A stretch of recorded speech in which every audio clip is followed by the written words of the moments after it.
Hello friends, कैसे हैं आप लोग। आई होप आप सब लोग अच्छे होंगे। मैं भी बहुत अच्छा हूं जी। आज बेटे हम एक चैप्टर और रिवाइज़ करने जा रहे हैं। एक क्या, मैं आपको दो ही रिवाइज़ करा दूंगा आज। बोनस शेयर, राइट शेयर और प्री इनकॉर्पोरेशन प्रॉफिट सारे रिवाइज़ करा दूंगा आपको आज।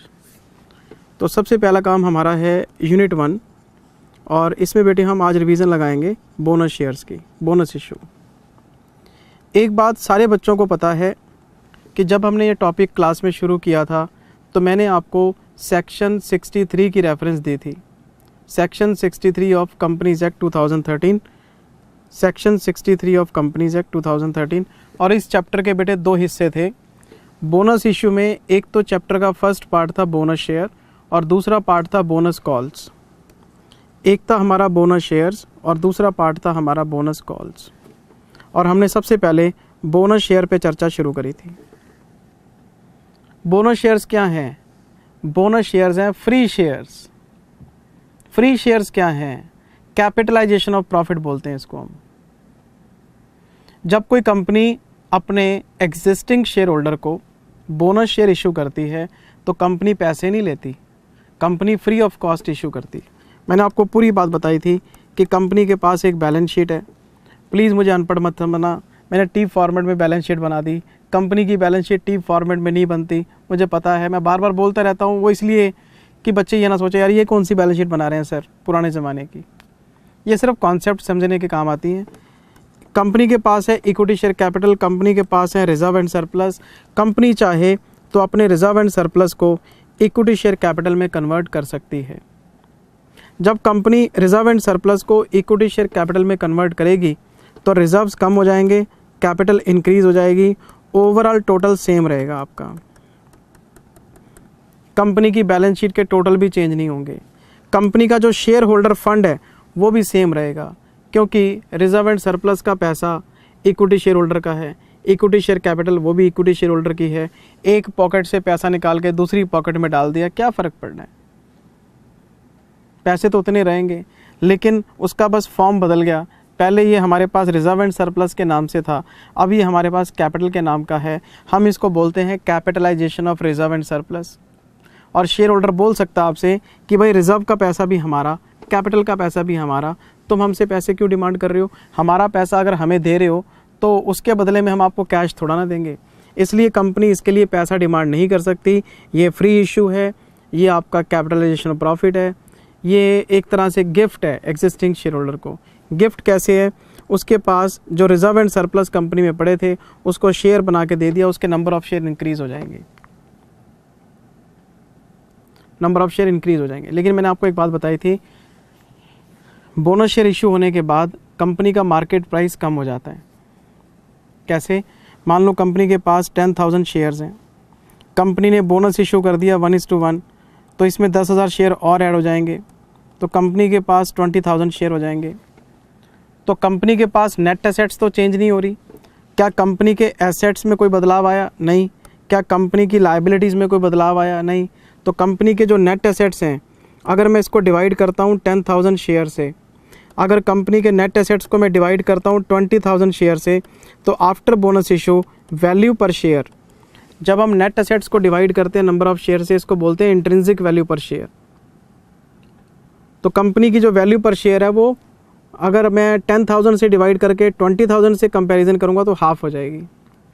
तो मैंने आपको बताया था कि बोनस इशू होने के बाद कंपनी की जो वैल्यू पर शेयर है वो एक बार गिर जाती है। तो शेयर होल्डर के पास नंबर ऑफ शेयर ज़्यादा हो गए, लेकिन नंबर ऑफ शेयर ज़्यादा होने का मतलब ये नहीं है कि कंपनी उसकी कोई वेल्थ बढ़ गई। क्यों? कंपनी के नेट एसेट्स उतने ही हैं, लेकिन डिनोमिनेटर में नंबर ऑफ शेयर बढ़ गए, तो वैल्यू पर शेयर उसी हिसाब से एडजस्ट करनी पड़ती है हमें। ये पूरी कहानी सुनाई थी। फिर बच्चे ने बोला था सर अगर कंपनी की वेल्थ पे फ़र्क नहीं पड़ता, शेयर होल्डर की वेल्थ पे फ़र्क नहीं पड़ता, तो बोनस इशू करते क्यों हैं? Show off. कंपनी मार्केट में शो ऑफ करती है किस चीज़ का? रिजर्व एंड सरप्लस का, कि हम वेल्दी लोग हैं। बोनस वही देगा जिसके पास रिजर्व्स पड़े होंगे। रिजर्व्स को कैपिटलाइज करने वाली बात है ये। तो हम पब्लिकली जब बोनस की अनाउंसमेंट करते हैं तो लोगों को पता लगता है इस कंपनी के पास एक्यूमुलेटेड रिजर्व्स काफ़ी होंगे, तभी इन्होंने कैपिटलाइजेशन की है। तो कंपनी के बारे में लोगों के दिमाग में एक पॉजिटिव थॉट बन जाता है कि कंपनी के पास फंड्स की कमी नहीं है। लोग बड़े बड़े घर क्यों बनाते हैं, बड़ी बड़ी गाड़ियाँ क्यों रखते हैं? शो ऑफ के लिए सर, है ना। सादा जीवन भी जिया जा सकता है, लेकिन क्या करें, समाज में जीना है तो आपको अपना रुतबा बनाना पड़ेगा। तो बोनस शेयर एक तरह से कैपिटलाइजेशन ऑफ प्रॉफिट के फॉर्म में हम देखते हैं। अच्छा जी, चलो ये तो कंपनी की तरफ से बात होगी। शेयर होल्डर को क्या फ़ायदा है? शेयर होल्डर के पास नंबर ऑफ़ यूनिट बढ़ गए। और मैं इसके लिए हमेशा एक एग्जांपल देता हूँ कि मेरे पास मान लो 10 ग्राम का एक गोल्ड का सिक्का है जिसकी आज की कीमत 55,000 रुपये है। मेरे को चाहिए 25,000 रुपये, मेरे को आधे पैसे चाहिए, तो मैं इस सिक्के को मेरे को पूरा बेचना पड़ेगा। मैं चाहता हूँ मैं आधा गोल्ड रख लूँ, आधा बेच दूँ। तो अगर मेरे पास 5-5 ग्राम के 2 सिक्के हों तो एक 5 ग्राम का सिक्का मैं रख लूँगा, एक बेच दूँगा, तो लिक्विडिटी आसान हो जाएगी, बेचना आसान हो जाएगा। तो इसी तरह से जब नंबर ऑफ़ शेयर बढ़ते हैं किसी शेयर होल्डर के पास, तो अगर वो कुछ शेयर रखना चाहता है, कुछ बेचना चाहता है, तो उसके पास नंबर ऑफ़ शेयर बढ़ने की वजह से ऑप्शन खुल जाता है, वो कुछ रख सकता है, कुछ बेच। ये पूरी कहानी मैंने आपको क्लास में समझाई थी बेटे। तो बोनस शेयर फ्री शेयर है, कंपनी इसके लिए पैसा डिमांड नहीं कर सकती। रिजर्व में से शेयर इशू होते हैं, रिजर्व्स का कैपिटलाइजेशन बोलते हैं इसको हम। उनके पैसे के लिए उन्हीं से पैसा नहीं मांगा जा सकता। कंपनी के लिए वो शो ऑफ वाली बात है, मार्केट में एक इंडिकेशन भेजते हैं हम कि हमारे पास पैसे की कमी नहीं है, हमने रिजर्व्स को कैपिटलाइज किया है। शेयर होल्डर को के लिए क्या, लिक्विडिटी का ऑप्शन खुल जाता है, वो कुछ शेयर रखना चाहे रख सकता है, कुछ बेचना चाहे बेच सकता है ना। तो छुट्टा कराने वाली बात हो जाती है और कुछ नहीं सर। ये सारी बात समझाने के बाद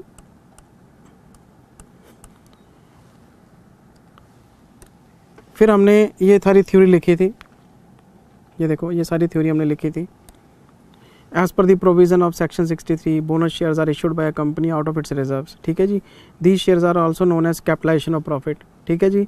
these share are issued to existing share holder without any further investment. कोई कैश वैश नहीं मिलता, फ्री वाले होते हैं। In the other words it can also be said that these shares are issued existing share holder for free free free free. These are also known as free shares. फिर हमने इसमें कुछ कंडीशंस पढ़ी थी। Condition number 1, ये section 63 की conditions थी। अगर कोई कंपनी बोनस इशू करना चाहे तो उसे काफ़ी सारी कंडीशन पूरी करनी पड़ती है। कंडीशन नंबर 1, कंपनी के आर्टिकल्स ऑफ एसोसिएशन में बोनस शेयर का प्रावधान होना चाहिए। कंपनी के पास एक होता है आर्टिकल ऑफ एसोसिएशन, एक होता है मेमोरेंडम ऑफ एसोसिएशन। तो आर्टिकल ऑफ एसोसिएशन में प्रावधान होना चाहिए कि कंपनी बोनस इशू कर सकती है। और अगर आर्टिकल ऑफ एसोसिएशन में ऐसा कोई प्रावधान है नहीं तो पहले आपको उसको ऑल्ट्रेशन कराना पड़ेगा, फिर उसके बाद बोनस अनाउंस कर सकते हैं हम। दूसरी कंडीशन, एजीएम में कंपनी के जो बोर्ड ऑफ डायरेक्टर हैं उनकी तरफ से बोनस शेयर की रिकमेंडेशन आनी चाहिए। कंपनी को चलाने वाली अथॉरिटी है बोर्ड ऑफ डायरेक्टर्स। तो कंपनी के जो बोर्ड ऑफ डायरेक्टर्स हैं वो प्रपोज करेंगे कि कंपनी के रिजर्व्स बहुत ज़्यादा हो गए हैं, इन्हें कैपिटलाइज कर लेना चाहिए, तो उनकी रिकमेंडेशन पे ही बोनस अनाउंस हो सकता है। शेयर होल्डर डिमांड नहीं कर सकते, डायरेक्टर रेकमेंड करेगा तो बोनस आएगा। आर्टिकल ऑफ एसोसिएशन में प्रावधान होना चाहिए। एनुअल जनरल मीटिंग में डायरेक्टर्स की तरफ से रिकमेंडेशन होना चाहिए। तीसरी कंडीशन बेटे, तीसरी कंडीशन, इक्विटी शेयर्स आपके फुली पेड अप होने चाहिए। बोनस शेयर्स सिर्फ उन्हीं इक्विटी शेयर पे अनाउंस किए जा सकते हैं जो फुली पेड अप हैं। अगर कोई equity share partly paid up है उसको आप बोनस शेयर नहीं दे सकते। तो प्रैक्टिकल क्वेश्चन में मैंने आपको बताया था, पहला केस, अगर आपके equity shares partly paid up हैं तो पहले उनको फुली पेड अप करो। कैसे फुली पेड अप करो? फाइनल कॉल मंगवाओ। जब फाइनल कॉल आ जाएगी, सब लोग फुली पेड अप हो जाएंगे, तब हम बोनस अनाउंस कर देंगे। और मैंने क्लास में बड़ा प्यार से समझाया था आपको लॉजिक कि ये पॉइंट क्यों है। ये है डिफ़ॉल्टर्स को आइडेंटिफाई करने के लिए। पहले कंपनी फाइनल कॉल मंगवाएगी, हो सकता है कुछ लोग पैसे ना दें, जो लोग पैसे नहीं देंगे वो डिफ़ॉल्टर्स हैं, है ना, उनके ऊपर कॉल्स इन एरियर पेंडिंग होंगे, उनको रोक लो। डिफ़ॉल्टर्स को बोनस का कोई बेनिफिट नहीं देंगे। जो लोग अपना पैसा ईमानदारी से दे देंगे, हमारे गुड इन्वेस्टर्स हैं, उनको बोनस दे देंगे हम। रिडम्पशन ऑफ प्रेफरेंस शेयर में भी यही बोला था कि अगर आपके preference share partly paid up है उनको रिडीम मत करो, पहले फाइनल कॉल करो, डिफ़ॉल्टर्स को ढूंढो, उनका पैसा रोको, बाकी सबको आप रिडीम कर दो। वही चीज़ यहाँ कह रहा हूँ, इक्विटी शेयर होल्डर्स को पहले आप फाइनल कॉल के थ्रू टेस्ट करो, डिफ़ॉल्टर्स को आइडेंटिफाई करो, उनका बोनस रोक लो। जो लोग आपको पैसे नहीं दे रहे उनको कैसा बोनस, उनके तो शेयर फॉरफिट करेंगे हम। कंपनी 1-2 बार नोटिस देगी, नहीं देंगे तो फॉरफिट करके परे मानेंगे, कैसा बोनस। तो गुड इन्वेस्टर्स को बोनस मिलता है। तो प्रैक्टिकल क्वेश्चंस में अगर इक्विटी शेयर्स आपके पार्टली पेड अप हैं तो पहले फाइनल कॉल करेंगे, पैसा मंगवाएंगे, उन्हें फुली पेड अप बनाएंगे, उसके बाद उनको बोनस देंगे। और एक बात और बताई थी कि जब आप रिजर्व्स को कैपिटलाइज कर रहे हैं हम बोनस कहाँ से दे रहे हैं? रिजर्व्स में से। तो रिजर्व्स पे राइट किसका है? रिजर्व्स पे राइट है इक्विटी शेयर होल्डर का। तो प्रेफरेंस शेयर होल्डर को कभी बोनस नहीं दिया जा सकता। क्यों? क्योंकि प्रेफरेंस शेयर होल्डर की नेचर होती है रिडीमेबल। आफ्टर 20 ईयर्स वो अपना पैसा ले जाएगा। अगर आपने उनको बोनस दिया तो प्रेफरेंस शेयर कैपिटल बढ़ जाएगी, तो उनकी रिडीमेबल अमाउंट बढ़ जाएगी, हमारी ऐसी की तैसी हो जाएगी। तो इक्विटी जो बोनस है ये सिर्फ और सिर्फ इक्विटी शेयर होल्डर का कॉन्सेप्ट है। जिन लोगों का रिजर्व्स पे राइट ही नहीं है उनको हम कैसे बोनस शेयर दे सकते हैं? प्रेफरेंस शेयर होल्डर को सिर्फ रिडम्पशन में 5-10% प्रीमियम दिया जा सकता है, लेकिन रिजर्व्स पे राइट किसका है? इक्विटी शेयर होल्डर का। तो इसलिए बोनस शेयर सिर्फ और सिर्फ इक्विटी शेयर को देंगे, और वो भी फुली पेड अप को देंगे। पार्टली पेड अप होंगे तो पहले फुली पेड अप बनाएंगे इनको, और अगर कोई डिफॉल्टर निकला तो उसको हम बोनस नहीं देंगे। पहली बात, आर्टिकल ऑफ एसोसिएशन में प्रावधान होना चाहिए, कंपनी के डायरेक्टर्स की रिकमेंडेशन होनी चाहिए, इक्विटी शेयर्स आपके फुली पेड अप होने चाहिए। अगर पार्टली पेड अप है तो फुली पेड अप उनको बनाओ। ये देखो, ये चीज़ मैंने यहाँ लिखवा भी रखी है आपको कि bonus shares can not be issued to the defaulters. If shares are partly paid up, then company should demand and realize the final call। ठीक है जी। फिर हम आगे कंडीशन नंबर 4 पे। कंडीशन नंबर 4 पे, अगर कोई कंपनी अपने रिजर्व्स में से इक्विटी शेयर कैपिटल बनाना चाहती है, अगर कोई कंपनी अपने रिजर्व्स में से इक्विटी शेयर कैपिटल बनाना चाहती है, तो सेक्शन 63 ये कहता है कि कंपनी के कुछ ऐसे पेमेंट्स हैं जो मैंडेटरी हैं, वो आउटस्टैंडिंग नहीं होने चाहिए। कैसे? कंपनी के पास एम्प्लॉयज़ हैं और उन एम्प्लॉयज़ के लिए हमने रिटायरमेंट फ़ंड्स प्लान किए हैं। रिटायरमेंट फ़ंड्स में उनकी पेंशन हो सकती है, ग्रेच्युटी हो सकती है, उनके प्रोविडेंट फ़ंड हो सकते हैं। तो अगर उसमें कुछ कंट्रीब्यूशन करना है तो कंपनी को बोलो कि बोनस शेयर अनाउंस होने से पहले इस तरह के सारे कंट्रीब्यूशन की पेमेंट क्लियर हो जानी चाहिए। और अगर रिटायरमेंट फ़ंड में आपका पैसा ट्रांसफ़र करना पेंडिंग है, आपको पता ना एम्प्लॉयर एम्प्लॉई कंट्रीब्यूशन होता है उसमें, तो अगर एम्प्लॉयर का कंट्रीब्यूशन पेंडिंग है तो वो एम्प्लॉयर बोनस अनाउंस नहीं कर सकता, उसे अपने मैंडेटरी पेमेंट्स को पहले क्लियर करना पड़ेगा। ये देखो, it should be certain that there is no outstanding contribution to provident fund, pension fund और ग्रेच्युटी फंड ऑफ एम्प्लॉयज़। पहले एम्प्लॉयज़ की रिटायरमेंट का फंड क्लियर करो, उसके बाद ही बोनस अनाउंस हो सकता है। ऐसा नहीं हो सकता कि एम्प्लॉयज़ को तो बेनिफिट दिया नहीं आपने, शेयर होल्डर को बेनिफिट दे रहे हो। फिर आगे थे हम नेक्स्ट कंडीशन पे, और नेक्स्ट कंडीशन थी हमारी, नेक्स्ट कंडीशन थी कि रिजर्व एंड सरप्लस कौन कौन से यूज़ किए जा सकते हैं for the purpose of bonus. अगर बोनस अनाउंस करना है तो कौन कौन से रिजर्व में से जा सकता है। तो मैंने आपको एक प्रेफरेबल लिस्ट बताई थी जो मेरी तरफ से रिकमेंडेशन थी, और वो रिकमेंडेशन ये थी कि सबसे पहले आपको यूज़ करना चाहिए CRR। क्यों? क्योंकि CRR का लाइफ टाइम में एक ही यूज़ है, बोनस इशू, और अगर बोनस में भी इसको यूज़ नहीं किया तो ये पड़ा रह जाएगा, क्या यूज़ करेंगे इसका। फिर हम इसके बाद यूज़ कर सकते हैं SPR, सिक्योरिटी प्रीमियम रिजर्व, लेकिन सिक्योरिटी प्रीमियम रिजर्व आपका कैश में रियलाइजेबल होना चाहिए, नॉन कैश प्रीमियम यूज़ नहीं किया जा सकता।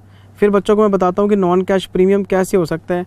मान लो मैंने बिल्डिंग खरीद ली, प्लांट खरीद ली, कार खरीद ली, और उसके बदले में मैंने शेयर इशू कर दिए, तो एंट्री बनाऊंगा मैं building account debit to capital to premium ना, वो नहीं। जो पब्लिक इशू करते हैं cash account debit to capital to premium, वो प्रीमियम आपका कैश में रियलाइज़ हुआ है, वो बोनस शेयर में इस्तेमाल किया जा सकता है, नॉन कैश प्रीमियम को यूज़ नहीं किया जा सकता।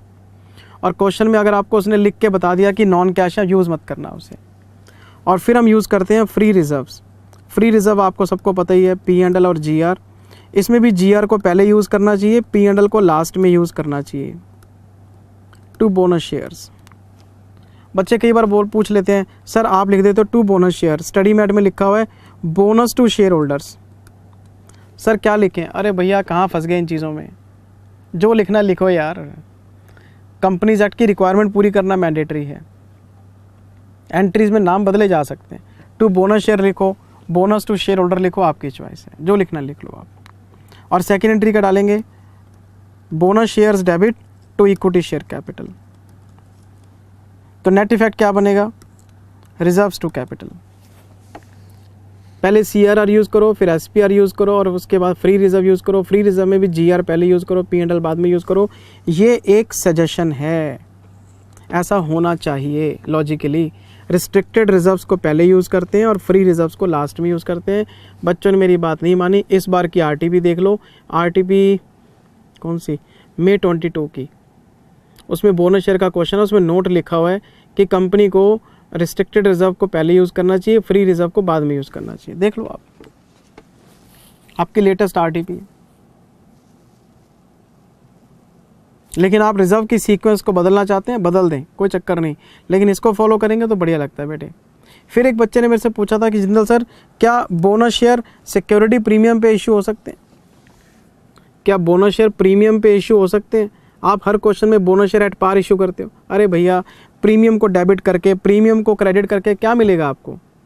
प्रीमियम टू प्रीमियम करके क्या मिलेगा आपको? नहीं अलाउड है यार। एक तो फ्री शेयर दे रहे हैं और वो भी ऊपर से प्रीमियम पे। अरे भाई साहब, बोनस शेयर हमेशा एट पार इशू होते हैं और इन रिजर्व्स में से होते हैं। और सर, एक रिजर्व को लेके बड़ी तगड़ी फाइट है और वो है कैपिटल रिजर्व।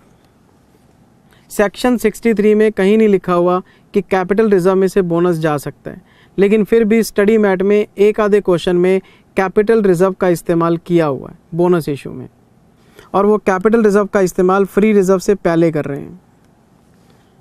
तो एज पर प्रोविजंस तो ये गलत है। देखो, अब स्टडी मैट से झगड़ा कौन करे, पता नहीं कौन नालायक वहाँ बैठे हैं।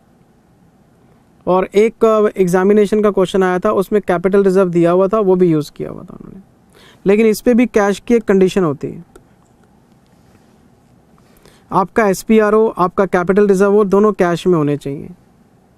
तो अगर आपके क्वेश्चन में कैपिटल रिजर्व दिया हो और पेपर में आपको स्पेसिफिकली लिखा मिल जाए कि capital reserve has been realised in cash, तो आप समझ लेना यार ये यूज़ करवाना चाहता है, कर देना पेपर में यूज़। अलाउड नहीं है। कई बार क्या माने, क्वेश्चन ही भगवान है सर, है ना। तो ये ओवरऑल एक पॉइंट है अपना। वैसे कैपिटल रिजर्व आपको नहीं मिलेगा, मैं मान के चलता हूँ कि एग्जामिनर बहुत समझदार है, उसको नहीं देना चाहिए। लेकिन अगर वो देता है तो उस पर एक पॉइंट भी बनाएगा कैश वाला, तो फिर जितना कैपिटल रिजर्व कैश में होगा यूज़ कर लेना उसे। मुझे पता है ये गलत है, लेकिन कर लेना, ठीक है जी। चलो,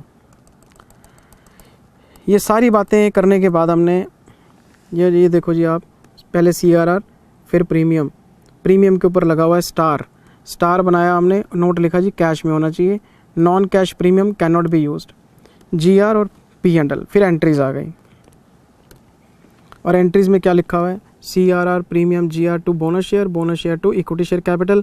फिर क्वेश्चन नंबर 4 आ गया, कर लिया। क्वेश्चन नंबर 9 आ गया, वो भी कर लिया। क्वेश्चन नंबर 11 आ गया, वो भी कर लिया। क्वेश्चन नंबर 6 आ गया, वो भी कर लिया। अच्छा जी, वर्किंग नोट्स भी देखो बने हुए हैं सारे। फिर हम इस चैप्टर के सेकंड लेक्चर में आ गए थे।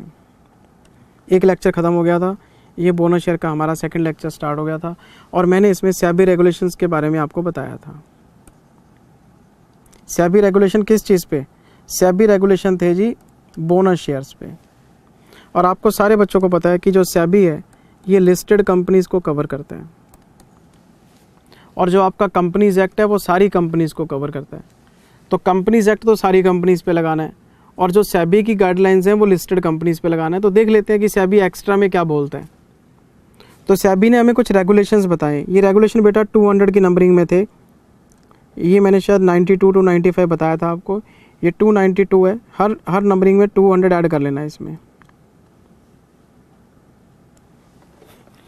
292 से लेके 295 तक है, 292, 294, 295। ये जो रेगुलेशन है 292, 294, 295, ये तो सेम है बिल्कुल जैसे सेक्शन 63 है, बस आपको एक 293 एक्स्ट्रा में मिलेगा। इस पे आपका लगा हुआ है स्टार। ये एक एक्स्ट्रा प्रावधान है, ये एक्स्ट्रा प्रोविज़न है। लिस्टेड कंपनीज़ के लिए रेगुलेशन नंबर 293 एक एक्स्ट्रा प्रावधान है। मान लो एक बैलेंस शीट गिवन है, और इस बैलेंस शीट में है कन्वर्टिबल डिबेंचर्स,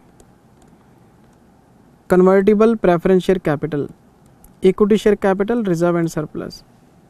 तो SEBI ये कहता है लिस्टेड कंपनी से कि अगर आपके पास कुछ कन्वर्टिबल प्रेफरेंस शेयर हैं, आपके पास कोई कन्वर्टिबल डिबेंचर्स हैं, तो ये वो इंस्ट्रूमेंट्स हैं जो फ्यूचर में इक्विटी शेयर बनेंगे, और अगर फ्यूचर में इक्विटी शेयर बनेंगे तो इनका रिजर्व्स पे राइट बन जाएगा। तो इन लोगों ने convertible preference share, convertible debenture जब खरीदे होते हैं तो ये सोच के खरीदे होते हैं कि हम एक दिन कंपनी के शेयर होल्डर बनेंगे और हमारा रिजर्व्स पे राइट हो जाएगा। तो जब कंपनी अपने रिजर्व्स को इक्विटी शेयर कैपिटल में कन्वर्ट करती है तो ऐसा नहीं हो सकता कि इनके कन्वर्जन से पहले सारा प्रॉफिट खा गए हम, और जब ये लोग इक्विटी कैपिटल में आएँ तो इनको रिजर्व का बैलेंस ज़ीरो दिखे और इनके मुंह उतर जाएं, यार तुम हमारे आने से पहले, हमारे इक्विटी शेयर बनने से पहले, क्योंकि हमारे पास वोटिंग पावर नहीं थी, हमारे पास वोटिंग पावर आज बनी है, तुमने हमारे इक्विटी शेयर होल्डर बनने से पहले सारा रिजर्व खा लिया। अलाउड नहीं है सर ऐसे। सेबी कहता है जब आप इक्विटी शेयर कैपिटल पे बोनस अनाउंस करोगे रिजर्व्स में से, तो इनके लिए भी आपको उसी रेशो में, जिस रेशो में आप इनको बोनस दे रहे हैं, अच्छा जिस रेशो में आप इनको बोनस दे रहे हैं उसी रेशो में आपको इन दोनों के लिए रिजर्व एंड सरप्लस संभाल के रखना पड़ेगा कि जब ये लोग इक्विटी शेयर कैपिटल में आएंगे तब इनको भी बोनस देंगे हम। तो कन्वर्टिबल जितने भी इंस्ट्रूमेंट हैं इनके लिए जो बोनस बनता है सेम रेशो में आपको पैसा संभाल के रखना पड़ेगा, और जब ये इक्विटी शेयर होल्डर बनेंगे तब हम इनको बोनस देंगे। ये बात यहाँ पे लिखी हुई थी सर, ये देखो, listed company should provide for bonus shares for mandatory convertible debentures preference share capital। Mandatory का मतलब है पता ही है कि कन्वर्ट होंगे। ये एक बात हमने एक्स्ट्रा में पढ़ी थी। फिर हम चलते चलते इस चैप्टर के दूसरे हिस्से में आ गए थे, और वो था बोनस कॉल्स। बोनस कॉल का जो कॉन्सेप्ट था ये थोड़ा सा आपको एनालाइज करना पड़ा था। मान लो कंपनी की बैलेंस शीट है, मान लो बेटे कंपनी की बैलेंस शीट है, कंपनी की बैलेंस शीट में है 10,000 shares of 10 each, 8 paid up, 80,000 रुपये की कैपिटल बनती है ये। अब मुझे बताओ ये जो कंपनी है अगर ये फाइनल कॉल डिमांड करेगी तो कितने रुपए की? 2 रुपये की। तो 10,000 शेयर से कितनी कॉल आएगी? 20,000। तो एंट्री बनेगी equity share final call debit to equity share capital 20,000 रुपये, और सेकेंड एंट्री बनेगी bank account debit to equity share final call 20,000 रुपये। ये एंट्री बनती है। तो ये जो कैपिटल है ये फुल्ली पेड अप हो जाएगी, यही किया था हमने। लेकिन जब हम बोनस कॉल की बात करते हैं तो हम शेयर होल्डर को कहते हैं कि तेरे को पैसा देने की ज़रूरत नहीं है। वो खुश हो गया, कहता मेरे share fully paid up free में कर दोगे?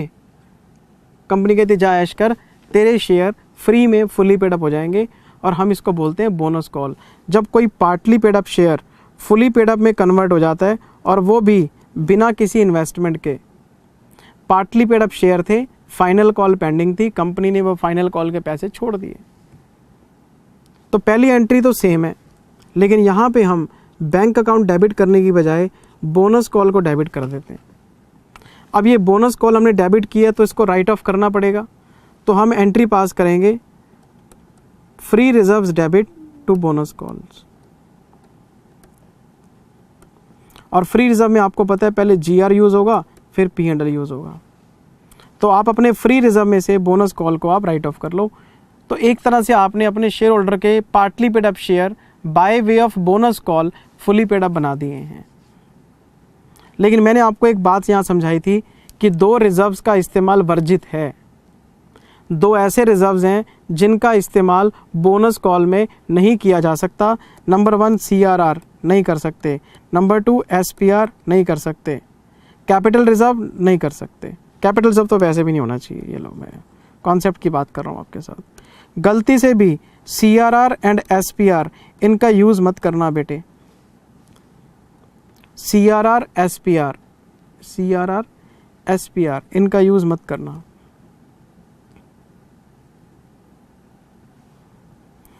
Capital redemption reserve, security premium reserve क्यों नहीं करना?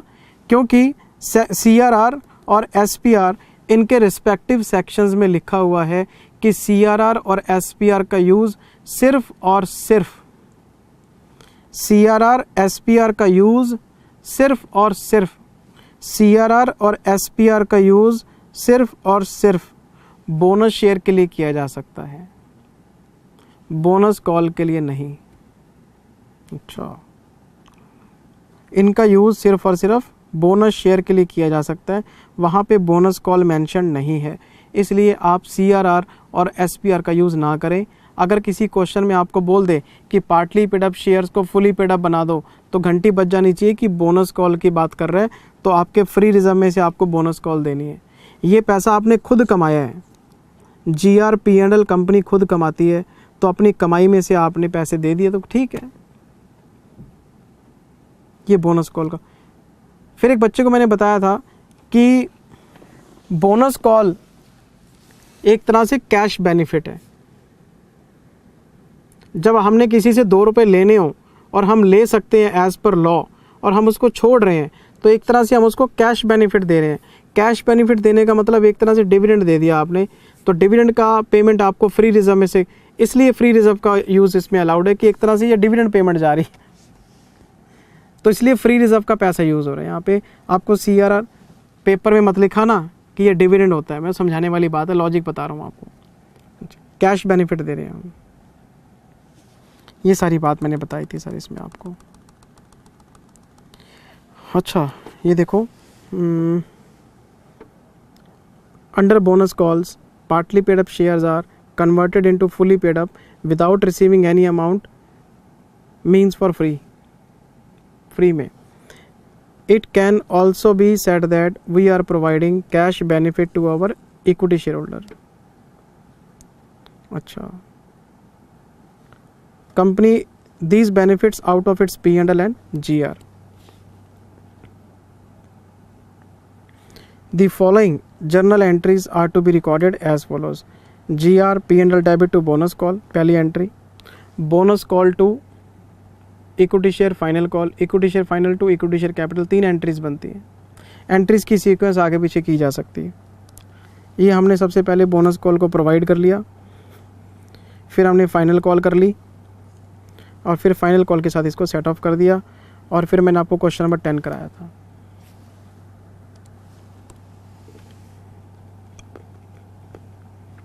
फिर इसके बाद हम यूनिट नंबर 2 पे आ गए थे, राइट शेयर्स पे।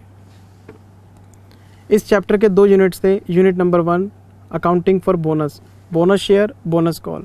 फिर इसका दूसरा पार्ट था राइट शेयर्स का।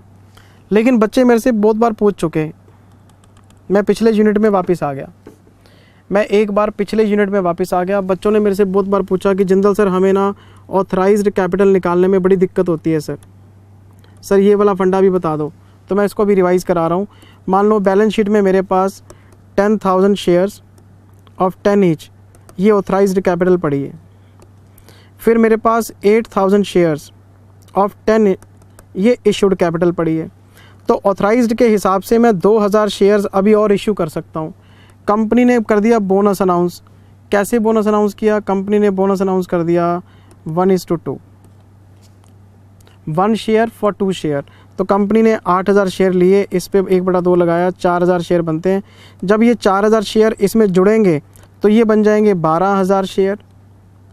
मेरे पास ऑथराइज्ड तो 10,000 का है, ये बनते हैं 12, 2,000 शेयर मेरे पास कम पड़ रहे हैं।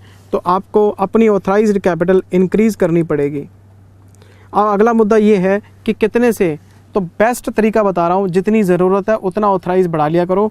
यहाँ पे 10,000 है, आपको चाहिए 12, तो 2,000 से अपनी ऑथराइज्ड कैपिटल बढ़ा लो। तो पहले आप क्या करो, इशूड कैपिटल देखो, उसमें बोनस शेयर ऐड करो, टोटल आपकी न्यू कैपिटल आ जाएगी। और जितनी वो ऑथराइज से ऊपर जा रही है उतनी ऑथराइज बढ़ा लो आप।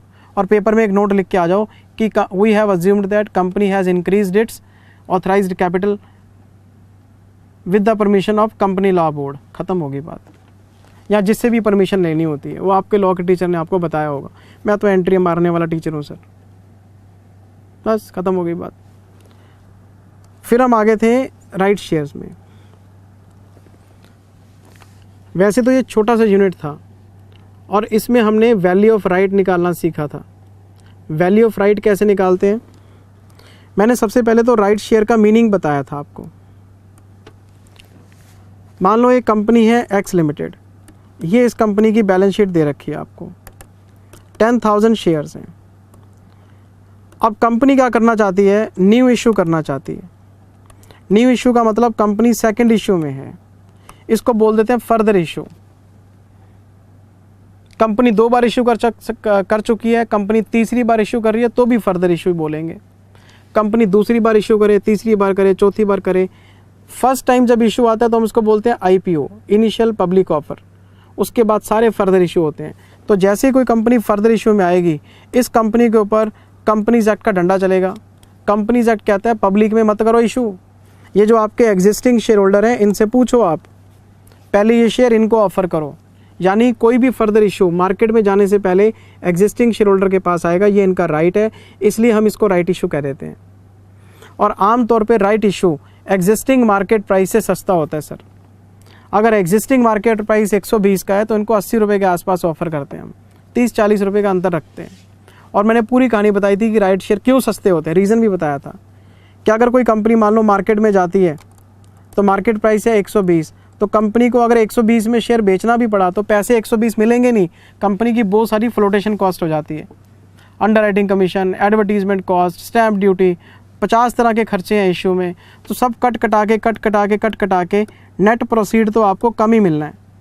तो कंपनी कहती है आप अगर पब्लिक को इशू कर भी दोगे और मार्केट प्राइस पे भी कर दोगे तो भी खर्चे कट के आपको पैसे कम ही मिलने हैं, तो क्यों टेंशन लेते हो, क्यों पब्लिक के आगे हाथ जोड़ते हो। एग्जिस्टिंग शेयर होल्डर को आप सस्ता शेयर ऑफर कर दो, घर की बात घर में, और सारे पैसे इंटरनली फाइनेंस हो जाएंगे। इसलिए राइट शेयर सस्ते पर, तो कंपनी एहसान नहीं कर रही होती राइट इशू को सस्ता करके, उसको पता पब्लिक में जाऊंगा तो भी मेरे को कमी मिलने हैं, इसलिए राइट इशू जो है वो सस्ते प्राइसेस पे किया जाता है। वो प्राइस ऐसे सेट होता है कि कंपनी को भी बेनिफिट हो जाए और एग्जिस्टिंग शेयर होल्डर को भी सस्ता पड़े, तो ऑफ़र अट्रैक्टिव हो जाती है। तो मान लो एक कंपनी ने एक ऑफ़र बनाई, कंपनी का मार्केट प्राइस है 120 का और राइट इशू प्राइस है मान लो 80 रुपये का। कंपनी ने एक ऑफ़र बनाई कि जिस बंदे के पास 4 शेयर ओरिजिनल हैं, जिसके पास 4 शेयर ओरिजिनल हैं, उसको 1 शेयर राइट वाला देंगे हम, और वो भी 80 रुपये का देंगे। शेयर होल्डर खुश हो जाएगा। शेयर होल्डर खुश क्यों हो जाएगा, अरे मार्केट में 120 का बिक रहा, कंपनी तो 80 में दे रही। तो जिसके पास 4 शेयर ओरिजिनल हैं उसको 1 शेयर राइट मिल जाएगा। अच्छा, तो होगा क्या, ये जो शेयर होल्डर है ना, शेयर होल्डर जिसके पास 4 शेयर हैं, मान लो 4 शेयर हैं 120 वाले, 4 शेयर कितने के, 120 वाले, और 1 शेयर मिलेगा उसको 80 रुपये वाला। तो टोटल कितने शेयर हो जाएंगे, 5, 480 और ये हो जाएंगे 560, 120 × 4 + 80 डिवाइडेड बाय 5, 112।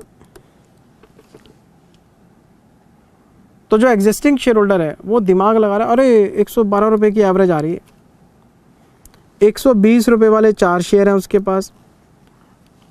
मैं क्या कर रहा हूँ, मैं एक एक्स राइट वैल्यू निकाल रहा हूँ कि राइट से पहले 1 शेयर 120 का था, राइट से पहले ओरिजिनल शेयर 120 का था, तो उसमें एक सस्ता शेयर आके जुड़ गया, तो राइट के बाद अब क्या वैल्यू प्रिवेल कर रही होगी, इसको हम नाम देते हैं एक्स राइट प्राइस।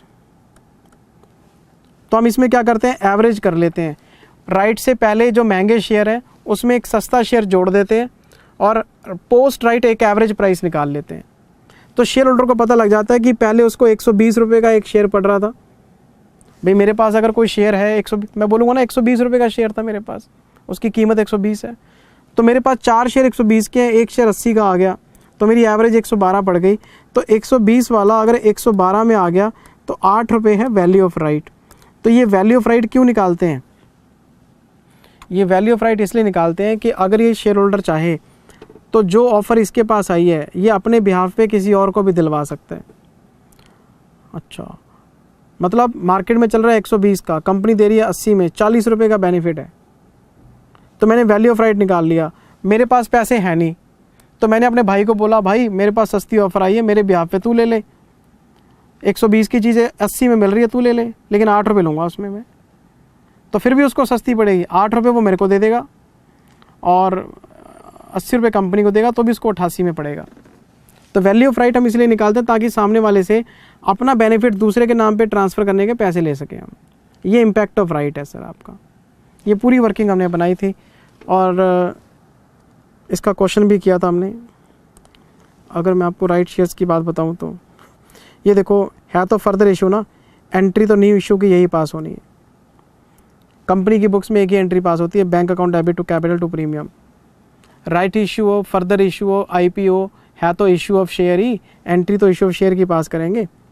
अच्छा ये देखो आप, if any company is interested in further issue then it will be the duty of company to offer these shares to existing shareholder before making any public offer. It is the right of existing shareholder due to which these are called right shares. If existing shareholder denies, अगर वो लेने से मना कर दे तो public के पास चले जाओ, कोई दिक्कत वाली बात नहीं है। वो मना करेगा तभी पब्लिक के पास जाएंगे हम। फिर हमने राइट की वैल्यू निकालना सीखा था। ये देखो, नंबर ऑफ ओरिजिनल शेयर्स मेरे पास 4 हैं जी। करंट मार्केट प्राइस कितना है जी? 120 है जी। राइट इशू कितना आया? 1 शेयर का आया। प्राइस कितना है? 80 है। अब टोटल नंबर ऑफ शेयर 5 हो गए। अच्छा, तो फिर उसके बाद क्या आएगा? एक्स राइट प्राइस आ जाएगा, एक्स राइट वैल्यू बोलते हैं इसको हम। और अगर राइट इशू की इम्पैक्ट निकालना हो, market minus ex right, value of right आ जाएगी आपकी। ये वर्किंग थी, ये चैप्टर था आपका। चैप्टर ख़त्म, जय श्री राम। ये देखो आप, ये सारी वर्किंग हमने पढ़ी थी। Thank you, best of luck, CA Parveen general. ठीक है जी, चलें आगे। अगला चैप्टर कौन सा हम रिवाइज करने वाले हैं? Pre incorporation. आओ मेरे साथ।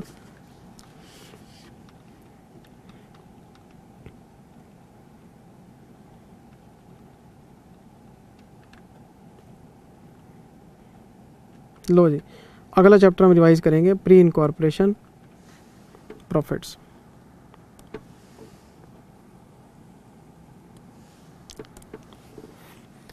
Pre incorporation profits,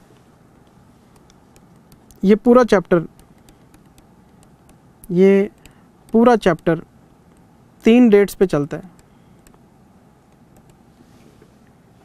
business taken over, मैं रिवीजन करा रहा हूँ, ये बात भूलना मत। सब कुछ पेन ड्राइव में पढ़ के आए हैं, डिटेल में पढ़ के आए हैं। एक एक वर्ड, एक एक शब्द बहुत प्यार से, आराम से, डिटेल में पढ़ाया मैंने आपको। अब तो रिवीजन लगा रहे हैं हम। बिजनेस टेकन ओवर, कंपनी की इनकॉर्पोरेशन डेट और कंपनी की बैलेंस शीट डेट। और मैंने आपको बताया था कि ये डेट आपको मिलेगी हमेशा पहले और ये डेट मिलेगी हमेशा आपको बाद में। बैलेंस शीट डेट तो आपको मिलनी बाद में है सर। बिजनेस टेकन ओवर से लेके इनकॉर्पोरेशन डेट तक, मतलब कंपनी बनी है जुलाई में और कंपनी ने बिजनेस पहले टेक ओवर कर लिया। मैंने पूरी कहानी बताई थी आपको कि कंपनी के इनिशियल फेज़ में कंपनी के जो प्रमोटर्स होते हैं वो कंपनी के बिहाफ पे काम करते हैं। तो कंपनी के प्रमोटर्स ने 1 अप्रैल को कोई बिज़नेस टेक ओवर कर लिया, लेकिन प्रमोटर कंपनी बना पाए जुलाई में, यानी कंपनी बनी है बाद में और कंपनी ने किसी बिज़नेस को पहले टेक ओवर कर लिया। अब कंपनी का इस्टेब्लिशमेंट अगर 1 जुलाई को आया है तो कंपनी का तो नाम ही अप्रूव नहीं हुआ। जुलाई तक तो कंपनी का नाम ही अप्रूव नहीं हुआ। तो ये बिज़नेस कैसे टेक ओवर करते हैं? तो कंपनी के जो प्रमोटर्स होते हैं वो अपनी पर्सनल कैपेसिटी में बिज़नेस टेक ओवर कर लेते हैं, उसे चलाते हैं और जब कंपनी बन जाती है उसको हैंड ओवर कर देते हैं। तो कंपनी के प्रमोटर कंपनी के फादर होते हैं, तो उनके पास 3 महीने की जो परफॉर्मेंस होगी, उन्होंने जो बिज़नेस रन किया होगा। अगर मैंने कोई बिज़नेस टेक ओवर किया अप्रैल में, तो अप्रैल मई जून 3 महीने मैंने बिज़नेस चलाया होगा। तो 3 महीने का जो बिज़नेस मैंने रन किया है वो सारा बिज़नेस चलाया हम कंपनी को गिफ्ट कर देते हैं। सर प्रैक्टिकल लाइफ में देखो, अब एक फादर अपने सन को बहुत कुछ गिफ्ट करके जाता है और वो सन ने कमाया नहीं होता, वो उसकी विरासत होती है। सर नहीं समझे? मैं जतिन का एग्जांपल लेता हूँ। जतिन पढ़ेगा, लिखेगा, डिग्री होल्डर बनेगा, फिर जॉब करेगा या बिज़नेस एस्टेब्लिश करेगा। जो उसका उसमें कैलिबर है, जो उसकी कैपेसिटी है, जो उसका टैलेंट है, जितनी उसके अंदर काबिलियत है, वो उसके अकॉर्डिंग फ्यूचर में अर्न करेगा। तो जो पैसा वो अपने हाथ से कमाएगा वो तो उसकी अर्निंग है। लेकिन मैं जो कमा के ये जो करोड़ों रुपए की संपत्ति उसको गिफ्ट करके जाऊँगा, वो तो उसने नहीं कमाई, मैं उसका फादर हूँ और फादर उसको गिफ्ट करके जाएगा तो उसके लिए वो कैपिटल प्रॉफिट है, वो उसकी वेल्थ है। तो वो कुछ ऐसे ही कॉन्सेप्ट इसमें है। कंपनी के प्रमोटर्स 3 महीने का चला चलाया प्रॉफिट, चला चलाया बिजनेस, सब कुछ कंपनी को हैंड ओवर कर देते हैं। तो कंपनी इन 3 महीने के अंदर चलती है, लेकिन कंपनी के प्रमोटर चलाते हैं, अपने नाम से चलाते हैं। कंपनी अपने नाम से नहीं चलती, कंपनी चलेगी जुलाई से। तो इस पीरियड को हमने नाम दिया था प्री इनकॉर्पोरेशन पीरियड, और इस पीरियड को नाम देते हैं पोस्ट इनकॉर्पोरेशन पीरियड। जितना profit company post incorporation period में कमाएगी वो कंपनी का नेट प्रॉफिट है, P&L अकाउंट में जाएगा। वो कंपनी का नेट प्रॉफिट है और वो P&L के नाम से चलता है। लेकिन 3 महीने में कंपनी का जो प्रॉफिट कंपनी के प्रमोटर्स ने कमा के दिया है, हम उसे कैपिटल रिजर्व में लेके जाते हैं। वो एक तरह से गिफ्टेड प्रॉफिट है। तो P&L तो 12 महीने का बनेगा, लेकिन 3 महीने का कॉलम बनेगा प्री इनकॉर्पोरेशन, 9 महीने का कॉलम बनेगा पोस्ट इनकॉर्पोरेशन। तो जो बिजनेस कंपनी अपने नाम से रन करेगी वो नेट प्रॉफिट है, वो P&L है। जो उसके प्रमोटर्स को चला के देंगे। और फिर बच्चा पूछता है सर सारी बात समझ में आ गई हमें, आपकी कहानी हमें चैप्टर में भी आ गई थी, रिवीजन में भी आ गई, पर हमें एक कॉन्सेप्ट मिस हो रहा है कि बिजनेस टेक ओवर पहले हो कैसे सकता है। कंपनी तो बनी है जुलाई में, बिजनेस इतनी क्या आग लगी थी, क्या जल्दी हुई थी कि 1 अप्रैल को कंपनी टेक ओवर कर ली। तो इसका जवाब मैं क्लास में हमेशा देता हूँ कि कहने के लिए बिजनेस टेकन ओवर है, प्रैक्टिकल लाइफ में कन्वर्जन होता है। ये मान लो मेरा है बिजनेस प्रवीण जिंदल क्लासेस, मेरी एक प्रोप्राइटरी फर्म है बस, लेकिन मुझे किसी ने बताया कि जिंदल साहब Praveen Jindal classes private limited बनाओ, 2 डायरेक्टर रखो और कंपनी में टैक्स कम पड़ता है, प्रोप्राइटरी में टैक्स ज़्यादा पड़ता है, अब कंपनी बनाओ। तो मैंने क्या किया, प्रवीण जिंदल क्लासेस को Praveen Jindal classes private limited में कन्वर्ट कर लिया। पहले भी मैं मालिक था, मैं प्रोप्राइटर था, अब भी मैं मालिक हूँ क्योंकि मैं कंपनी का डायरेक्टर हूँ। मेरा ही बिजनेस है, मैं एंटिटी चेंज कर रहा हूँ। तो उस केस में इस तरह के कॉन्सेप्ट देखने को मिल सकते हैं। मैं ही प्रमोटर हूँ, कंपनी भी मेरी है और पिछला बिजनेस भी मेरा है। तो मैं दुकानदारी करता रहता हूँ, लीगल जो कागजी कार्रवाई है वो चेंज होती रहती है। एक पार्टनरशिप फर्म है चंगू मंगू, उन्होंने बना ली चंगू मंगू प्राइवेट लिमिटेड, हो सकता है ना। तो पार्टनर भी वही है, डायरेक्टर भी वही है, हमने बस लीगल स्टेटस चेंज कर लिया, कंपनी का बोर्ड उतार लिया, पार्टनरशिप का कंपनी का लगा दिया। तो बिजनेस थोड़ा ना बंद करेंगे, बिजनेस तो चलता रहेगा। तो अगर कंपनी के फॉर्मेशन में 2-3 महीने लग जाते हैं तो कोई बात नहीं, बिजनेस चलता रहता है। पहले पार्टनर चला रहे थे, प्रमोटर चला रहे हैं, वही बंदे हैं सब वही। तो ये जो कॉन्सेप्ट है वो आमतौर पे आपको कन्वर्जन ऑफ बिजनेस में मिलेगा, आपको जहाँ बिजनेस कन्वर्ट होता है। तो वो लोग बिजनेस बंद नहीं करते, सीए को बोल देते हैं भाई कागजी कार्रवाई तू कर ले, दुकान बंद नहीं करेंगे हम अपनी, कागजों में जो करना करता रहे। तो लीगल स्टेटस के हिसाब से क्या है ना, पहले पार्टनरशिप फर्म से कंपनी में जाने के लिए एक सेल एग्रीमेंट साइन होता है कि पार्टनरशिप का बिजनेस कंपनी को सेल हो गया है। तो कंपनी के प्रमोटर पार्टनरशिप फर्म के पार्टनर के साथ एग्रीमेंट कर लेते हैं, मतलब राम के साथ ही कॉन्ट्रैक्ट कर रहा है, लेकिन कैपेसिटी अलग हो गई, वहाँ प्रमोटर है, यहाँ पार्टनर है। तो एग्रीमेंट इसी हिसाब से बनते हैं सर। तो हमने क्या लेना सर, हमें तो क्वेश्चन आना चाहिए ना, हम क्या फंस गए किन कहानियों में। इसमें क्या प्रॉब्लम आएगी, इसमें प्रॉब्लम ये आएगी कि जब हम कंपनी का P&L बनाएंगे और कौन सा, और वो भी फर्स्ट, तो एक हेडिंग बनेगी प्री, एक हेडिंग बनेगी पोस्ट। तो आपके पास इनकम्स और एक्सपेंसेस कॉमन दे रखे होंगे, sale, cost of good sold, rent, printing, repair, carriage outward, advertisement.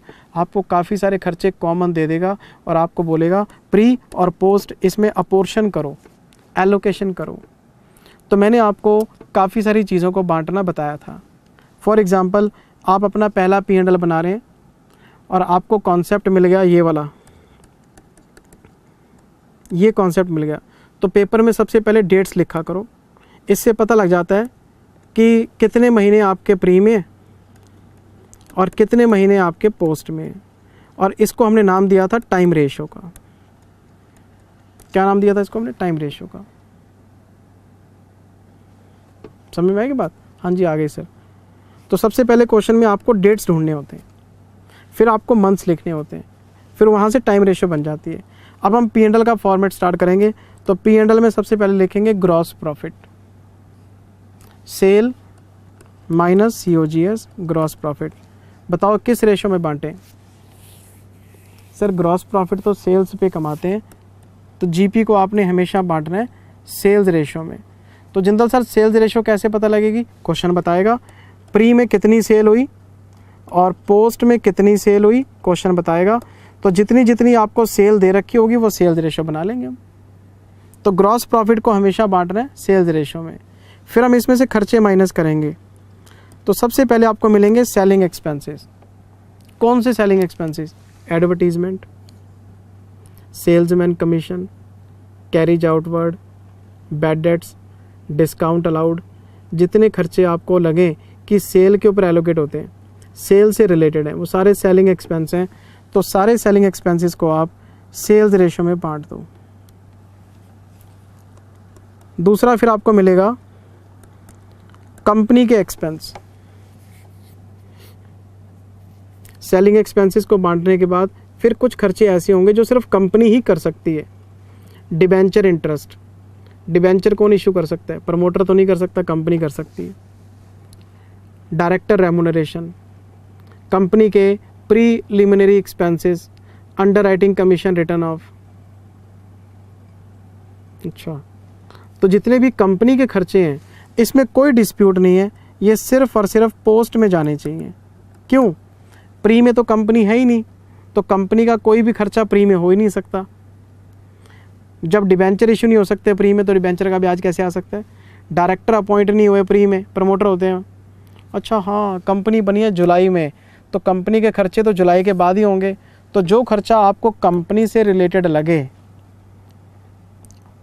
Debenture का ब्याज हो, ठीक है, डायरेक्टर के रेम्यूनरेशन हो, ठीक है, आपके कंपनी के फॉर्मेशन एक्सपेंसेस हो, जिसको बोलते हैं हम प्रीलिमिनरी एक्सपेंसेस, अंडरराइटिंग कमीशन। ये कुछ खर्चे ऐसे हैं जो सिर्फ कंपनी ही इनकर कर सकती है, इनको हम एलोकेट कर ही नहीं सकते, है ही पोस्ट के, याद है ना। और फिर लास्ट में जितने भी आपके रिमेनिंग एक्सपेंसेस थे वो सारे के सारे टाइम रेशो में बांट देते हैं हम। डेप्रिसिएशन चल भी टाइम रेशो, सैलरीज चल भी टाइम रेशो, रिपेयर्स चल भी टाइम रेशो, प्रिंटिंग चल टाइम रेशो। जो खर्चा सेलिंग एक्सपेंस नहीं है, जो खर्चा कंपनी का नहीं है, वो खर्चा सारे का सारा टाइम रेशो में बांट देंगे, ये सोच के कि वो evenly through out the period है। तो ये आपका प्री में जो नेट प्रॉफिट आएगा, प्री में जो प्रॉफिट आएगा वो कैपिटल रिजर्व में चला जाएगा, और जो पोस्ट में प्रॉफिट आएगा हम उसे P&L में रख लेंगे। और एक बात और बताई थी कि अगर प्री में लॉस आएगा तो हम उसको नेट लॉस बोल देंगे, या तो वो नेट प्रॉफिट आएगा या नेट लॉस आएगा। लेकिन अगर प्री में कोई लॉस आएगा तो उसको गुडविल बोला जाता है, कैपिटल रिजर्व या गुडविल। प्रॉफिट आएगा तो कैपिटल रिजर्व, लॉस आएगा तो गुडविल। ये खर्चे इस तरह से बांटे जाते हैं और 2 कॉलम्स बनाए जाते हैं। फिर मेरे से बच्चे ने पूछा था कि जिंदल सर आपने इसमें बोला डिबेंचर का इंटरेस्ट पोस्ट में डाल दो, क्योंकि डिबेंचर कंपनी इशू कर सकती है। जिंदल सर ऐसा भी तो हो सकता है कि लोन का इंटरेस्ट हो, उसका क्या करोगे? तो लोन तो कोई भी ले सकता है, तो लोन का इंटरेस्ट टाइम रेशो में बटेगा। लोन प्रमोटर भी ले सकते हैं, कंपनी भी ले सकती है, तो लोन इंटरेस्ट पे कोई झगड़ा नहीं है, इस पे टाइम रेशो लगाएंगे। लेकिन डिबेंचर इंटरेस्ट पोस्ट में जाएगा। अच्छा, ये देखो, ये सारी बात मैंने आपको यहाँ बताई थी।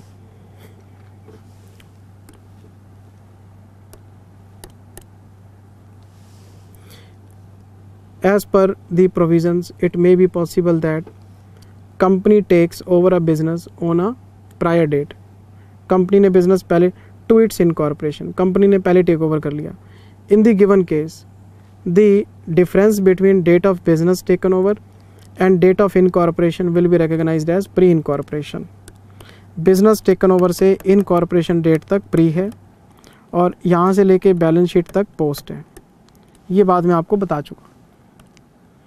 आगे, the business of company will be run by promoters during such period. As per the provisions, profit earned by company during such period will be considered as capital profit and it will be transferred to capital reserve. If any loss is incurred during such period, it will be considered as goodwill, loss on incorporation. It will be written off over the period 5 years. Goodwill को 5 साल में amortise कर देना। In the other words it can also be said that this first P&L under 2 headings. सारी theory आपकी copy में बहुत ही प्यार से चुन चुन के शब्द लिखवाए हुए हैं सर। 2 हेडिंग्स में आपका P&L बनेगा, प्री इनकॉर्पोरेशन, पोस्ट इनकॉर्पोरेशन, फिर काफ़ी सारे कॉन्सेप्ट आ गए। सबसे पहले है ग्रॉस प्रॉफिट। बताओ जी, ग्रॉस प्रॉफिट को किस रेशो में बांट रहे हैं? सेल्स रेशो में। और ऐसा कोई क्वेश्चन है ही नहीं जिसमें सेल्स रेशो ना हो, लेकिन स्टडी मैट में कुछ और लिखा हुआ है। स्टडी मैट कहता है ग्रॉस प्रॉफिट को बांटो सेल्स रेशो में। बिल्कुल ठीक। सेल नहीं नज़र आई, आपने सारा क्वेश्चन पढ़ लिया, सेल नहीं मिली, सेल नहीं है, कोई बात नहीं, तो COGS की रेशो ले लो। मजबूरी में रैंक 2। हमने सारा क्वेश्चन पढ़ लिया, सेल्स रेशो भी नहीं है, COGS रेशो भी नहीं है, तो लास्ट रेशो है टाइम रेशो। फिर सारा क्वेश्चन हम टाइम रेशो में बनाएंगे। लेकिन ग्रॉस प्रॉफिट बढ़ेगा तो किस रेशो में? सेल्स रेशो में। COGS तो मेरे को किसी क्वेश्चन में मिला ही नहीं।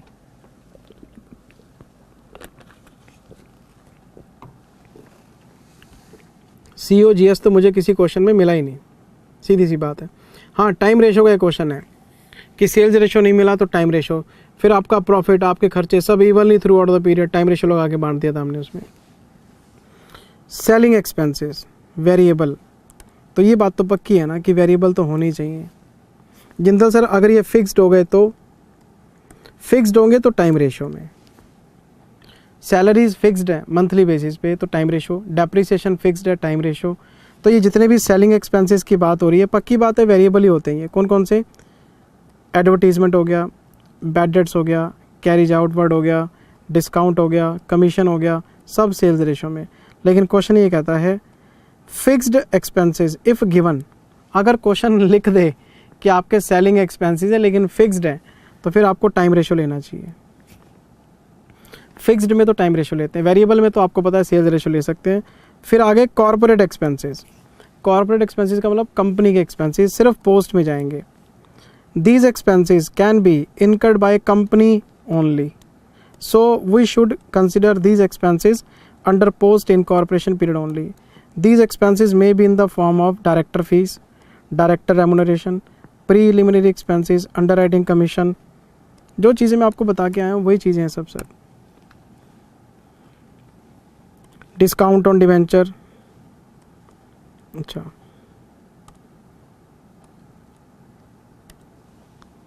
Discount on debenture, interest on debenture etcetera. लेकिन बाकी के जितने भी खर्चे हैं सब टाइम रेशो में आएंगे। सैलरीज, रेंट, इंश्योरेंस, इंटरेस्ट, ये सब फिक्स माने जाते हैं और टाइम रेशो में बांट देते हैं। ये बेसिक हो गया।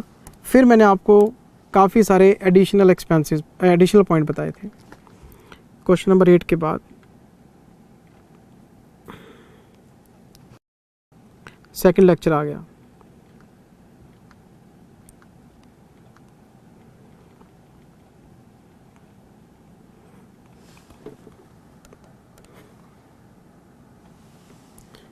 If gross profit is not given, हमने एक प्रैक्टिकल क्वेश्चन लिया। प्रैक्टिकल क्वेश्चन में ग्रॉस प्रॉफिट नज़र नहीं आ रहा।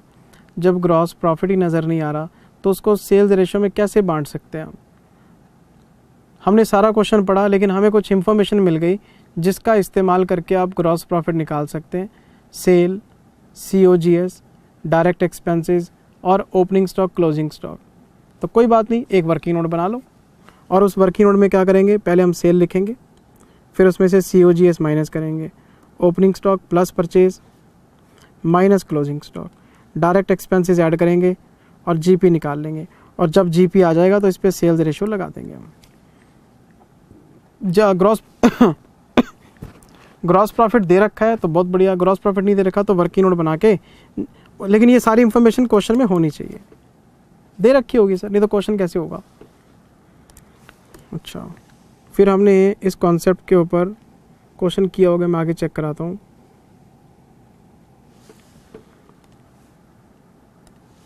फिर हमने तीसरा कॉन्सेप्ट पढ़ा, calculation of time ratio for limited companies. Companies act में ये साफ साफ लिखा हुआ है कि अगर कोई लिमिटेड कंपनी है तो उसे COB चाहिए, COB commencement of business certificate चाहिए। अगर कोई प्राइवेट लिमिटेड कंपनी है तो उसे इनकॉर्पोरेशन सर्टिफिकेट चाहिए। नहीं समझे? मान लो मैंने बनाई Praveen Jindal classes private limited, तो मेरे को सिर्फ एक इनकॉर्पोरेशन सर्टिफिकेट चाहिए रजिस्ट्रार ऑफ कंपनी से। इनकॉर्पोरेशन सर्टिफिकेट आ गया, ट्रांजैक्शन चालू, सेल परचेज लोन सब चालू। लेकिन अगर कोई लिमिटेड कंपनी है, अगर कोई कंपनी लिमिटेड कंपनी है तो उसे इनकॉर्पोरेशन सर्टिफिकेट के साथ साथ एक और सर्टिफिकेट अरेंज करना पड़ेगा, कमेंसमेंट ऑफ बिजनेस। और अगर वो COB नहीं लेंगे वो ट्रांजैक्शंस नहीं कर सकते। तो कभी कभार पेपर में क्या होता है, इनकॉर्पोरेशन डेट भी दे रखी होती है और COB डेट भी दे रखी होती है। तो एक बात याद रखना, अगर आपको क्वेश्चन में COB डेट दे रखी हो ना, तो आपने हमेशा टाइम रेशो, आपने हमेशा time ratio business taken over से COB तक काउंट करनी है, इनकॉर्पोरेशन डेट नहीं देखनी। क्योंकि जिन कंपनीज में COB लागू होता है वहाँ पे COB के बिना तो ट्रांजैक्शन हो ही नहीं सकते। तो ये आपका प्री माना जाएगा और COB से आपका पोस्ट माना जाएगा। मतलब आम तौर पे हम क्या करते हैं, BTO से इनकॉर्पोरेशन डेट लेते हैं प्री के लिए, लेकिन अगर COB दे रखा हो तो इनकॉर्पोरेशन डेट पे कांटा मार के COB से काउंट कर लेना। यही चीज़ मैंने इस नोट्स में लिखवाई हुई है। देखो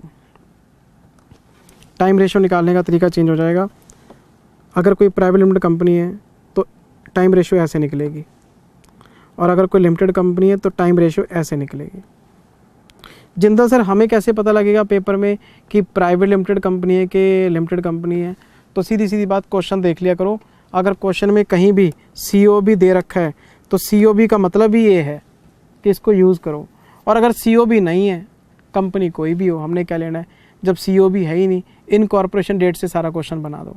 और अगर COB है तो उसको प्रेफर करो। तो लिमिटेड प्राइवेट लिमिटेड के चक्कर में पड़ने की ज़रूरत ही नहीं है। COB दे रखा यूज़ कर लो, नहीं दे रखा मत करो, ख़त्म हो गई। पहला कॉन्सेप्ट क्या था जी? ग्रॉस प्रॉफिट नहीं दे रखा, उसकी कैलकुलेशन कर लो। टाइम रेशो COB का प्रेफर करना आपने। फिर हम आ गए थे ऑडिट फीस पे। Concept number 4 audit fees. दो तरह की ऑडिट फीस आपको लिखी मिलेगी क्वेश्चन में। अगर तो आपको लिखा मिले टैक्स ऑडिट फीस। कौन सी? Tax audit fees. Tax audit fees, तो tax audit fees income tax act के हिसाब से जाती है और ये सेल बेस्ड होती है, इसलिए टैक्स ऑडिट फीस को हमेशा सेल्स रेशियो में बांटना।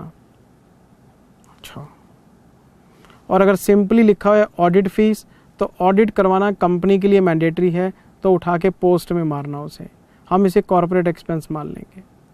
सिंपली ऑडिट फीस लिखा हुआ है तो कंपनी का एक्सपेंस है, टैक्स ऑडिट फीस लिखा हुआ है तो सेल्स रेशियो में जाएगा। ये बात हमने क्लास में पढ़ी थी सर। ये देखो,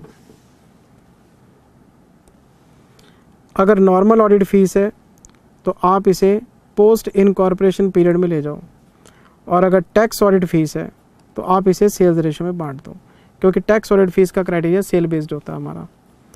कॉन्सेप्ट नंबर 5 में आ गए फिर हम। ये था interest to vendors, very very important. आप इसे इंटरेस्ट ऑन PC भी कह सकते हैं, interest on purchase consideration. Business taken over से इनकॉर्पोरेशन, इनकॉर्पोरेशन से बैलेंस शीट, ये 1/4, ये 1/7, ये 31 मार्च। बिजनेस टेकन ओवर की डेट को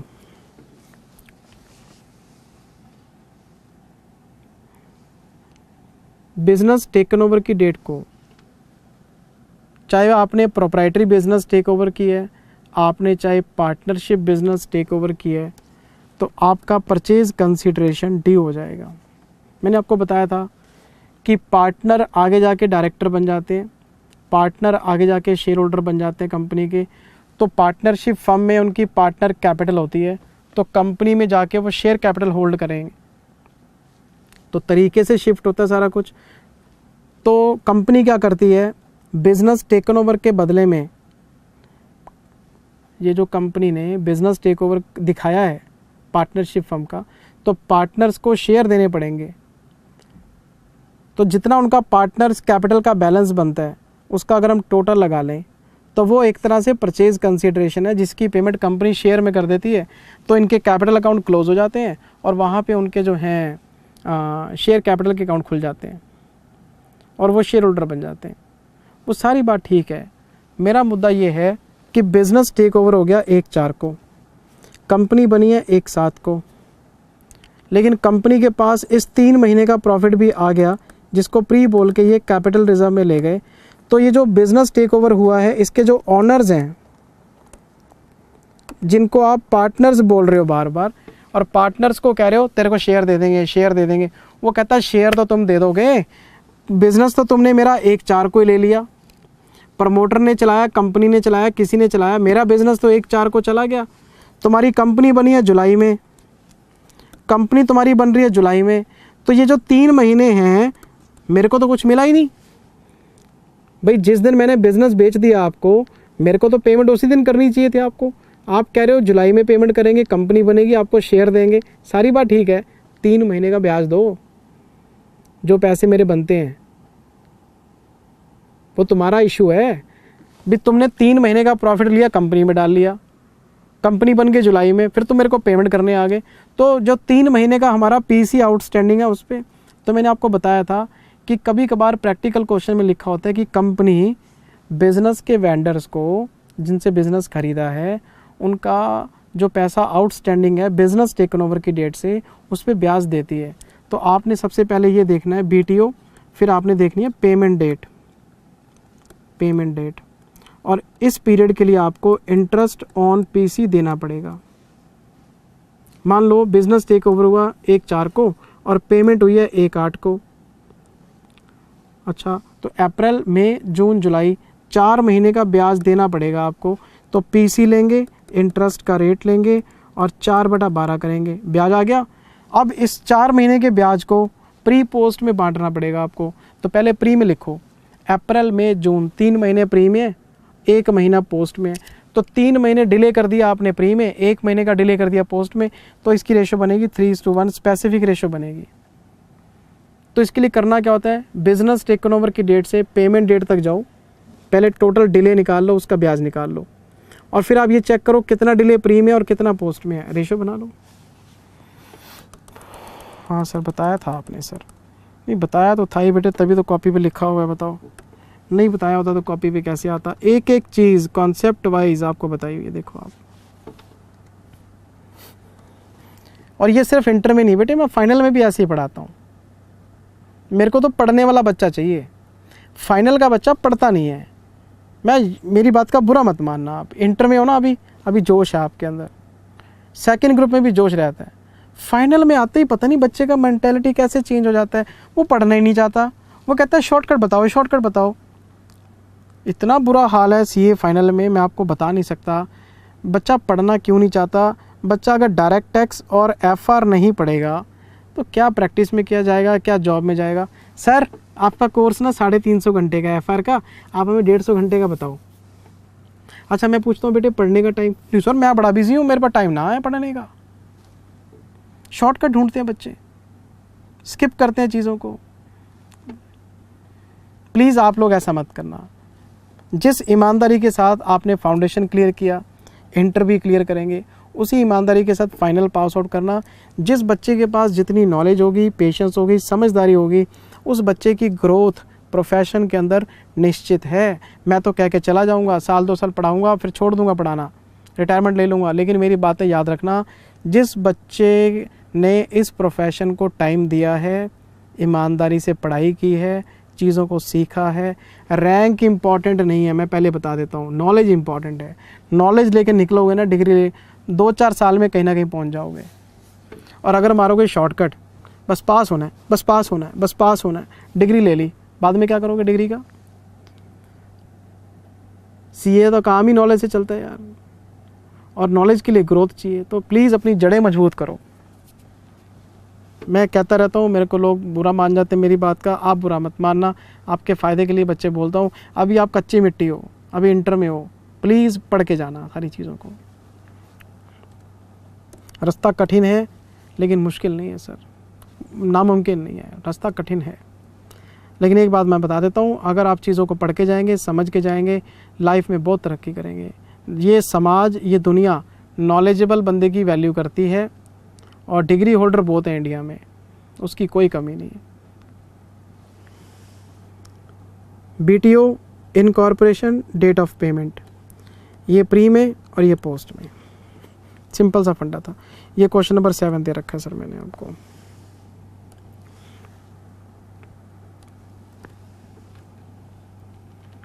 फिर क्वेश्चन नंबर 7 करा रखा है, उस पर चलते चलते चलते चलते चलते चलते चलते चलते चलते चलते चलते चलते चलते चलते चलते चलते। अच्छा, क्वेश्चन नंबर 9 भी करा रखा आपको, चलते चलते चलते चलते चलते चलते। लो जी, सेल्स रेशो पे आ गए हम। Calculation of sales ratio when monthly weights are given. कई बार क्वेश्चन में सेल्स मेंशन नहीं करता कि प्री की कितनी सेल है, पोस्ट की कितनी सेल है, लेकिन क्वेश्चन ये कह रहता है प्री की सेल पोस्ट की सेल से हाफ है। कभी कह रहता है पोस्ट की सेल प्री की सेल से डबल है। कभी कह रहता है जनवरी में हाफ है, फरवरी में डबल है, और मार्च में ट्रिपल है, मंथ वाइज वेट देर। ऐसी उल्टी सीधी जब क्वेश्चन बात करे तो बड़ा आसान सा काम है, वर्किंग नोट बनाया करो प्री और पोस्ट, और मंथ का नाम लिख दिया करो, अप्रैल मई जून जुलाई अगस्त सितंबर अक्टूबर नवंबर, मंथ के नाम लिख लिया करो, और उसके सामने वेट डाल दिए। लो जी, प्री की सेल हाफ है तो पोस्ट की सेल डबल है, टोटल मार के सेल्स रेशो आ गई। ये सबसे एक बढ़िया कामयाब टेक्निक है। वर्किंग नोट बनाओ, calculation of sales ratio, pre incorporation period, post incorporation period, जनवरी फरवरी मार्च, उसके बाद अप्रैल। जिस प्री में जो महीने आते हैं महीने लिख लो, पोस्ट में जो महीने आते हैं उनका नाम लिख लो। अब देखो क्वेश्चन वेट क्या बता रहा है, प्री की सेल पोस्ट की सेल से हाफ है, 1 1 1 2 2 2, पोस्ट की सेल प्री की सेल से डबल है तो भी ये सेम वेट है। और अगर क्वेश्चन मंथ वाइज वेट बताए, जनवरी का 2, लो जी जनवरी के सामने 2, फरवरी का 1.5, लो जी फरवरी का 1.5, टोटल लगाओ, आंसर आ जाएगा आपका। ये सबसे बेस्ट है।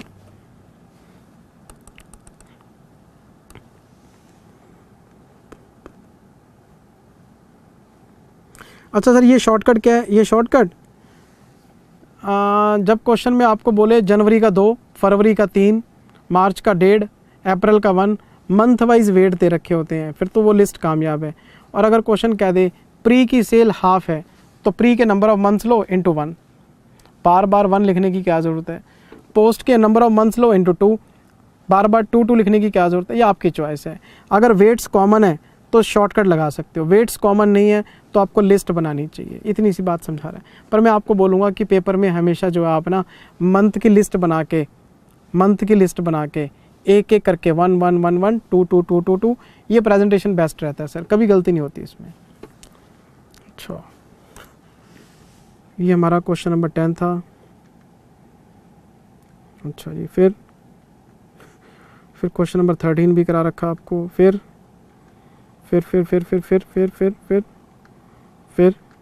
क्वेश्चन नंबर 11 भी करा रखा आपको। फिर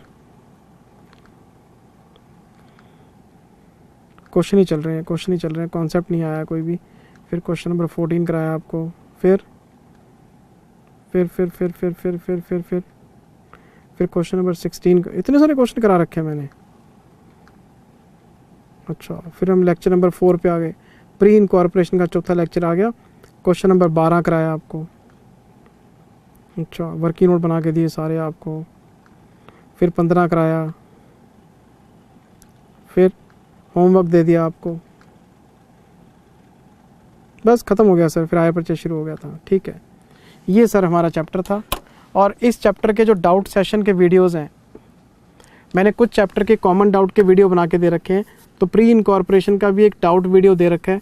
तो अगर किसी क्वेश्चन में कोई डाउट है तो पेन ड्राइव का जो लास्ट वीडियो है वो क्लिक करें, वो प्री इनकॉर्पोरेशन के डाउट्स खुल जाएंगे, आपको मेरे से पूछना ही नहीं पड़ेगा। मैंने तो डाउट सेशन भी रिकॉर्ड करके दे दिया आपको।